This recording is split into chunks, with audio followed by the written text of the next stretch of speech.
All right, today I want to talk to those people who are out there trying to grow their audience online, whether that audience is for their business, for an opportunity they have, whatever that business, whatever that audience is that you want to grow. Okay. So we're going to talk today, and there are probably going to be some ruffled feathers here. There's probably going to be some people that say, well, yeah, no, I'd like this, and we're going to do it this way. And that's great. That's great. Everybody's going to want to do this the way that works the best for them. I'm going to give you what I believe. And I'm also going to give you what I believe some of the pros and the experts out there that have been doing this is longer than I have and have had much more success, right?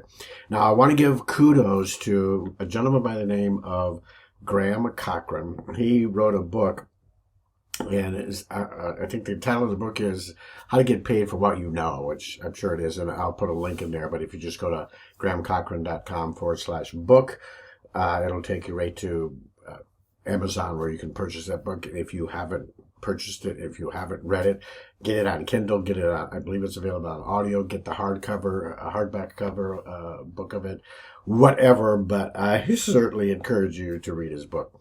And he talks a lot about building your business part-time, right? In your spare time. And I think the things that he has come up with, and he's got multiple millions of dollar businesses a year. He and his wife both. They seem to know what they're talking about. And they certainly concur with a lot of the other experts that I've been mentored under. Graham Cochran, Amy Porterfield, Tony Robbins, Grant Cardone, the list goes on and on and on. Some of the biggies, not only in network marketing, like Ray Higdon and Robert Hollis and Eric Worre and so forth, but a lot of the biggies that are not necessarily in network marketing, but are building online businesses. So, without further ado, let's dive into it. Okay. The importance of building your audience. One is you need leads, right? You just need leads. Again, I've been talking to some of the top people out there as far as how to build an audience and how to build your business and everything else, and they all say the same thing. The most important thing you can do for your business is build an email list, to build your leads.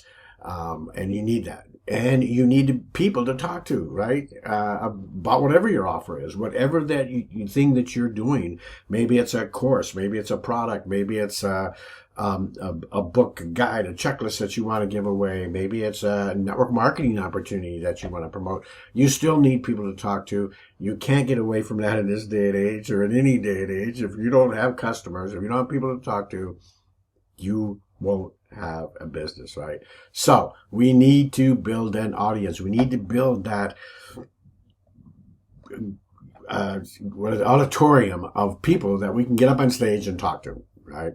So there are a couple of ways that you can do that. Right? There are 3 strategies for building your audience that I see out there. There's probably a lot more and everything, and these are the 3 that I think are the most important. First one is social media. And I think social media is probably the one that is the most popular out there because everybody's doing it. Everybody's being taught to do it. It is the thing that is the cat's meow right now. Now, for me, I have built organizations, relatively large organizations, 5 and 6 figures, and using social media. But I don't like it. I didn't like doing it. It was incredibly hard. There's no defined way to do it because the algorithm changes so very, very often.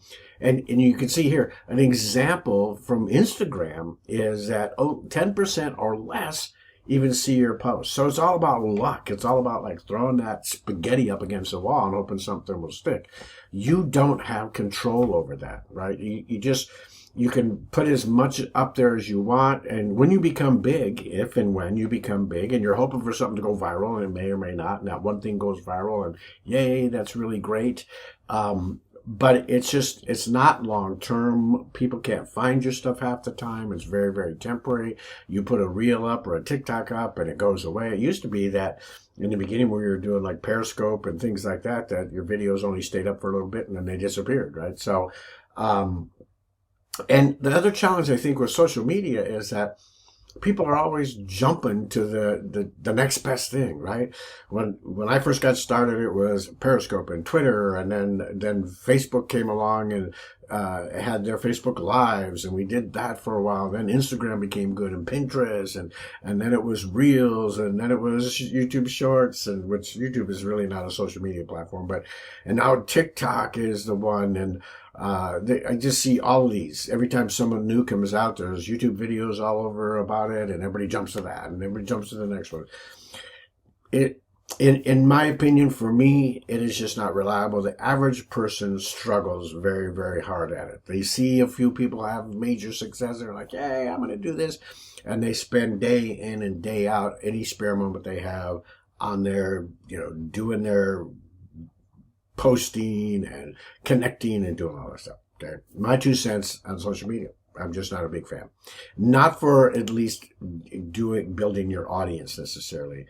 As a conduit to send people to your list to build your audience, then it can be used. But again, it is very, very unreliable, very hard, and it's really not defined on how you do it.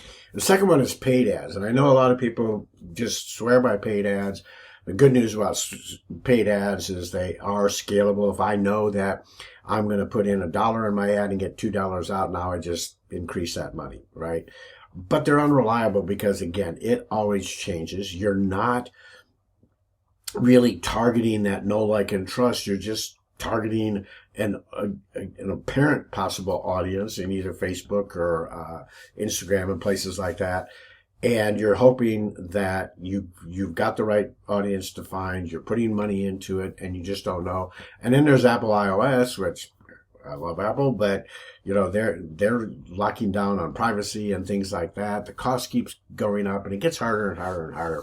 And people generally, when they first get started with an online business, don't have a lot of money to throw at ads. Now, for me, I've only done it a couple of times in the decade or more, many decades that I've been doing this, and I've just never really fallen in love with it. Doesn't mean that there's not people out there that can teach you how to do it, and if you got plenty of money and you want to do that, that is great. Okay.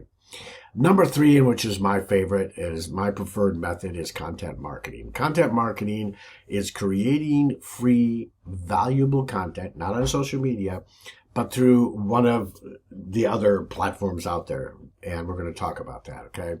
So of these 3, social media, paid ads, and content marketing, I believe that the average person has the best luck and the best chance of creating something with some longevity in it, with some stability in it, by using and building their audience using content marketing. Okay. 5 reasons that I believe content marketing works, right? It's free. It really only costs you your time, right? If you've got a normal laptop or a phone, right, you can do video marketing, you can type, you can do blog marketing, you can do anything you want, and typically it's free or very, very low cost to do, right?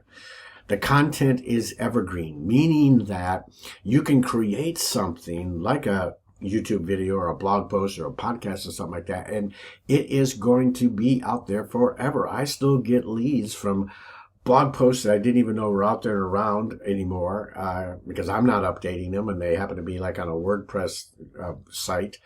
YouTube videos with channels that I don't even update anymore, but are still out there live. I still get traffic from those. Podcasts that are still out there that haven't been updated in years, but they're still out there and they're still searchable, right? They're discoverable forever, not like social media, which is, again, very, very short-lived. Ads are very, very short-lived. Once you stop putting money into them, they go away, right?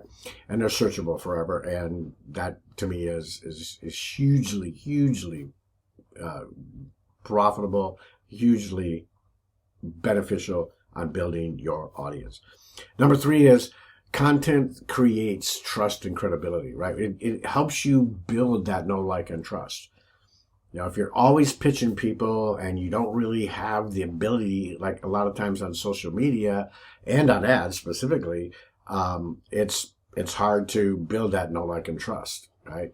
With content, they get a sense of who you are and are able to make a very educated and knowledgeable decision on whether they're going to follow you, whether they're going to connect up with you, or whether they're not, right? But with content, you have that ability to give them everything that they need, right? Especially like on YouTube videos and things like that, where they get to hear and see you, right? They get to see exactly who you are, what your mannerisms are, what's going on, what you look like, and all of those things that people take into account, right? Number 4 is content is shareable, which is really, really cool. People, they just typically don't share ads. Once in a while, they'll share an ad, but not that much, right? They love to share valuable content, things that, you put a blog post together, and if it's got the information that you need, it's great. People will share it all over the place, right? I can't tell you. I mean, and you can have that same thing in like Facebook and TikTok and Instagram and things like that. But again, because they're not searchable, people don't find them. And I love the fact that people can go in and look for specific things in Google or YouTube, the 2 top search engines out there, and find my content. And then if they love it, share it, right? And number 5 is, and I love this one the best, I think, content is generous, because most people that are doing content marketing are giving away free valuable, right? And generosity is magnetic. Generosity is, in my opinion, the magic to winning in life and in business, period. If you're willing to give away, not only give away small things, but you give away some of your best stuff and always give away value to your audience, you're going to win. The one who gives away the most wins the most.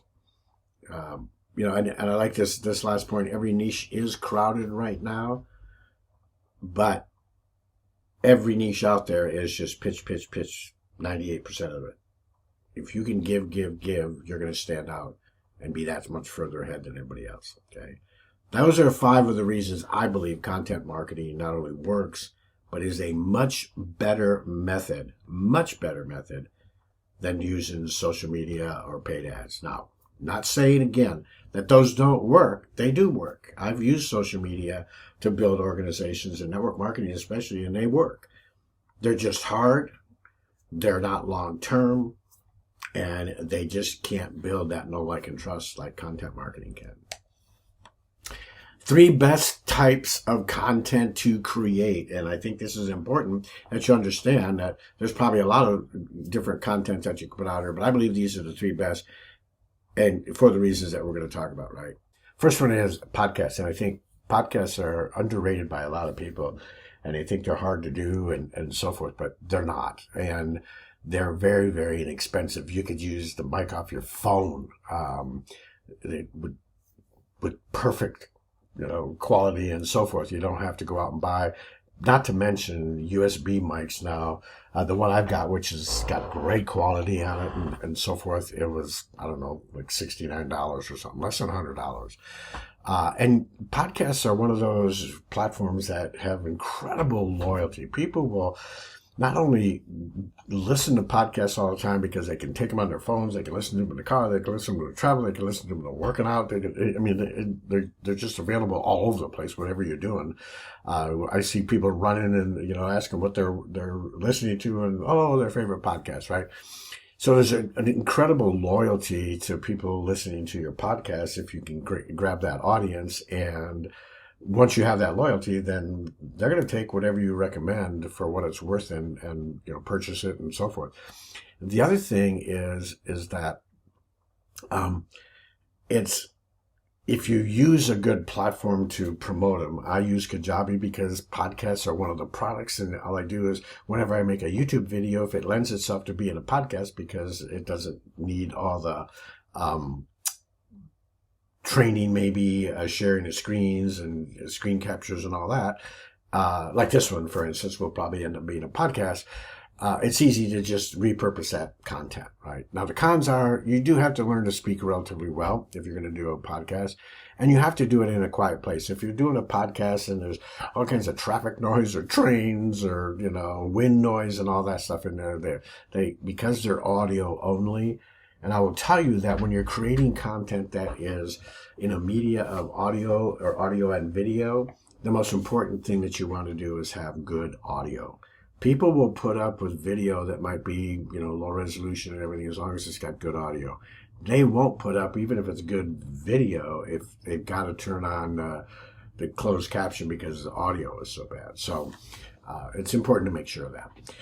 Number 2, blog posts. This is huge, right? I remember starting a blog back in 2009, 2010, and a gentleman said, yeah, you got to create a blog and everything. Well, because of my technical background, creating the blog, the mechanics behind creating a blog, I'd already created hundreds of websites by that point, so creating my own blog was easy. The hard part and the challenge I had was writing content and where to figure out what to write and do all of that. But I started to understand that I was learning so much. All I was doing was repurposing what I was learning and the success I was having or failures I was having and writing blog posts about that. And it turned out by 2017, I had number 17 blog in the world when it came to network marketing and online businesses and so forth. But it was because of blog posts and how you could repurpose that, the content and so forth. So they're classic and they're still powerful and they're discoverable. People can find them all over the place. They're easy to do, inexpensive. You can get a WordPress site for probably $10, $15 a month and just start writing, right? The only tool you need is the ability to be able to write online, right? That could be a laptop, that could be a pad, that could be your phone. It's very, very straightforward, right? Cons are you have to learn how to write and you have to get topics. And that's something that's part of the skill set that you've got to learn is how to write better. Now, in this day and age, with ChatGPT and all the other AI programs out there, it becomes a lot easier than what it was when I first started. And last but certainly not least, one of my favorites is YouTube videos. You notice I don't have any cons here because I don't really know what the con would be, but the pro is you just need, again, a camera and a mic, and you could use your iPhone, especially like the new iPhones. I've got a new iPhone 15 Pro, and that video you're watching here is done with that. And if you didn't have a mic, you could use the mic on it. You could do everything right from your phone, which makes it easy. It's the number 2 search engine out there. Google and YouTube are both owned by the same company. And because of that, it makes it great for discoverability, for you getting discovered, which is huge. If you notice that when you go out and do searches, the things that primarily come up are podcasts, blog posts, and YouTube videos, right? That's what, when people do searches. And your audience gets to see and hear you, and I love that part of it because they even, I know there's a big push right now on faceless videos and everything, but I find it hard to believe, and I don't have the statistics on it, but to me, when I watch a video, I want to see who's doing it. Now, do I do videos that don't have my face on it? Yes, I do. Occasionally I'll do them. I just don't feel like being on camera. But probably well over 50% of the time, the videos I make, I am on the camera, right? If I'm doing a training video where I'm sharing the screen and everything, then I don't necessarily need to be on the video. But I love the fact that that's the huge thing about YouTube videos, right?